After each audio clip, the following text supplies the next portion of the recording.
Hi hello welcome to my show. నేను మీ Ravindra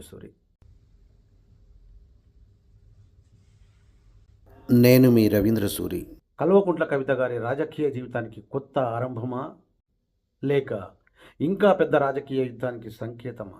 liquor case నుండి కవిత గారు క్లీన్ చిట్‌తో బయటకు రావడం ఆమె కేడర్‌కి ఆనందాన్ని, సంతోషాన్ని కలిగించే విషయం. తెలంగాణ రాజకీయాల్లో సంచలనం సృష్టించిన ఒక కేసు. ఈ కేసు చుట్టూ నెలల తరబడి ఆరోపణలు, మీడియా ట్రయల్స్, రాజకీయ ప్రత్యర్థుల విమర్శలు ఇవన్నీ ఎదుర్కొని కల్వకుంట్ల కవిత గారు ఇప్పుడు క్లీన్ చిట్‌తో బయటకు రావడంతో తన రాజకీయ భవితవ్యం, తన రాజకీయ ముఖచిత్రం ఏ విధంగా మారనుంది? లిక్కర్ కేసు నేపథ్యంలో ఆమెపై తీవ్ర విమర్శలు వచ్చాయి. రాజకీయంగా ఇది ముగింపు అన్నారు. ఇమేజ్ దెబ్బతింది అన్నారు. ఒక మహిళగా, ఒక తల్లిగా, ఒక ప్రజానాయకురాలిగా ఆమె ఎదుర్కొన్న అవమానాలు చిన్నవి కావు. సోషల్ మీడియాలో ట్రోలింగ్, టీవీ డిబేట్లలో విమర్శలు, వ్యక్తిగత దాడులు ఇవన్నీ ఎదుర్కొంది. ఏమాత్రం వెనుకడుగు వేయలేదు. చట్టపరమైన పోరాటాన్ని నిశ్శబ్దంగా కొనసాగిస్తూనే వచ్చేది.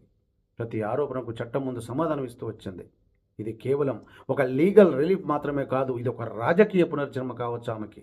అవమానాలు ఎదుర్కొన్న నాయకురాలు, ఆరోపణల మధ్య నిలబడ్డ ధైర్యం, అగ్ని పరీక్ష దాటుకుని బయటకు వచ్చిన సంకల్పం తెలంగాణ రాజకీయాల్లో ఒక టర్నింగ్ పాయింట్గా మారనున్నది అనిపిస్తోంది. లిక్కర్ కేసు నుండి బయటపడడం అంటే ఆమెకు రాజకీయంగా ఒక కొత్త శక్తి లభించిందనే అర్థం. సానుభూతి పవనాలు వచ్చే అవకాశం ఉంది. మహిళా ఓటర్లలో మరింత బలమైన మద్దతు పెరిగే సూచనలు కనిపిస్తున్నాయి. బీఆర్ఎస్ నుంచి బయటకు వచ్చినా సరే అంతర్గతంగా ఆమె స్థానం మరింత గట్టిపడొచ్చు అంటున్నారు. తెలంగాణ రాజకీయాల్లో ఇది ఒక టర్నింగ్ పాయింట్ అని చెప్పొచ్చు. ప్రతిపక్షాల విమర్శలు కొంతవరకు బలహీనపడే అవకాశం ఉంది. కవిత గారు భవిష్యత్తులో మరింత అగ్రెసివ్ రాజకీయ శైలి లభించే ఛాన్స్ కూడా కనిపిస్తోంది. రాబోయే ఎన్నికల్లో ఆమె పాత్ర కీలకం కావచ్చు. మరో పార్టీ పెట్టవచ్చు. ఇప్పటికే బీఆర్ఎస్, కాంగ్రెస్, బీజేపీ ఉంది. ఇది ఇంకో పార్టీగా అవతరించవచ్చు.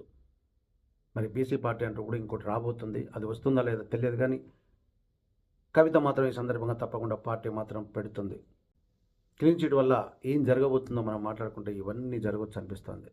అవమానాలు, ఆరోపణలు, అగ్ని పరీక్షలు ఇవన్నీ దాటుకుని బయటకు వచ్చిన ఒక మహిళా నాయకురాలు డెఫినెట్గా అగ్రెసివ్గా మారుతున్నాయి. పాలిటిక్స్లో ఆరోపణలు రావడం సహజం, కానీ వాటిని ఎలా ఎదుర్కొన్నామన్నదే నాయకత్వాన్ని నిరూపిస్తుంది, నిర్ధారిస్తోంది. కల్వకుంట్ల కవిత గారు ఇప్పుడు క్లీన్ చిట్ రావడంతో రాజకీయ జీవితానికి ఇది కొత్త ఆరంభం అనుకోవచ్చు, లేక రాజకీయ యుద్ధానికి సంకేతం అని కూడా అనుకోవచ్చు మనం.